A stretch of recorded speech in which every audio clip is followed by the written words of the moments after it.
Hello everyone, Larry with Larry the Computer Guy here. We're an IT managed service provider in Commerce, Michigan, specializing in cybersecurity and compliance.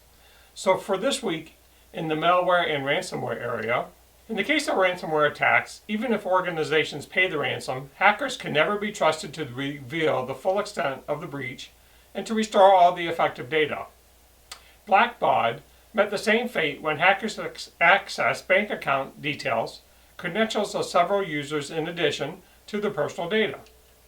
In another revelation, Facebook reported a malware attack campaign that swindled at least $4 million from users.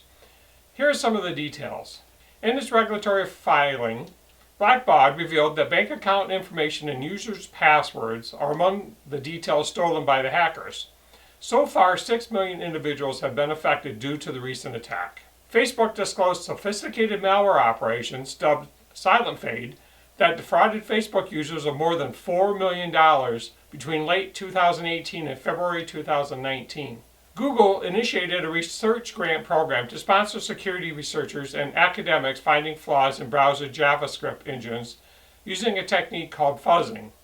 Fuzzing, or fuzz testing, is a technique for identifying bugs by throwing random interval or unexpected data as input into a program and analyzing the output for abnormalities. Stay safe and have a great week.